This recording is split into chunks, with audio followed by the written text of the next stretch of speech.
It was almost exactly a year ago when we interviewed an innovative state representative along with a pioneering state treasurer with their plan to bring constitutional currency to the great state of Utah. It was episode 282 with the title, A Golden Opportunity.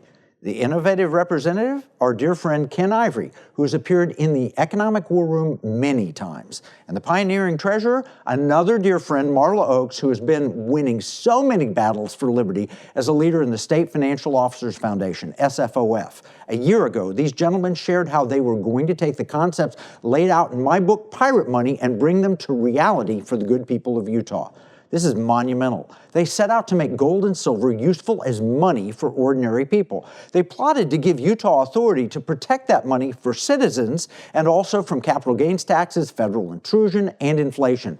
I knew it was an audacious move, and certainly the monetary forces of Washington and Wall Street would be in opposition. Our heroes would not be deterred, however. And guess what? They're making enormous progress toward the ultimate goal with many wins along the way.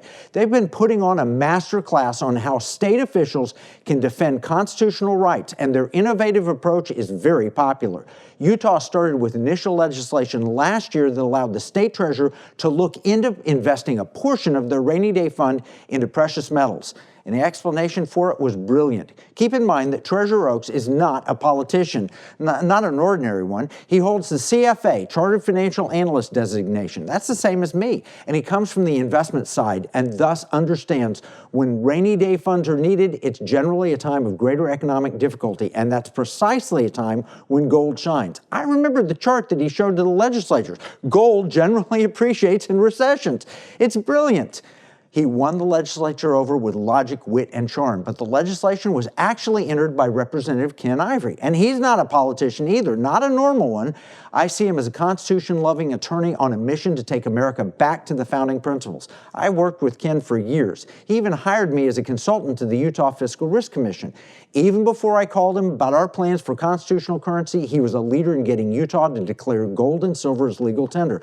That's about the time I first met him, around 2011, just as Glenn Beck was exposing my economic warfare research, and my first bestseller, Secret Weapon, was about to hit bookstores. When I called Ken and told him we were going to make a national push, he said, I want in and we'll make Utah first. Ken came to our summit at Liberty Hawk Ranch and got his friend Treasurer Oaks along with his colleague Brittany Griffin on the line wanting to learn more. I remember that first conversation. Since then, I've been to Utah multiple times, and with Representative Ivory promoting the legislation, Treasurer Oaks providing expertise, they passed the first step, HB 348 last year. As a result, Utah can now hold money in the form of precious metals.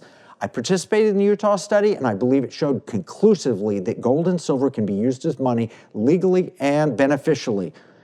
Now, what they did was they had testimony for new legislation. Let's take a look at some of the testimony from our Utah heroes. First, Ken Ivory. It simply allows a state vendor or service provider to choose to receive payment in gold from the state instead of dollars. And for the state, all it means is setting up another account like a bank account. There are a number of service providers, a couple of them are here and online that can speak to this, but the state can push dollars, the recipient receives gold. And so they're able to have gold that's immediately stored, secured, audited, and the other things that are in the bill. And that really is the simplicity of the bill, but it provides a foundation that we build on as we look to store the value of the earnings and savings of the state and of the people of the state.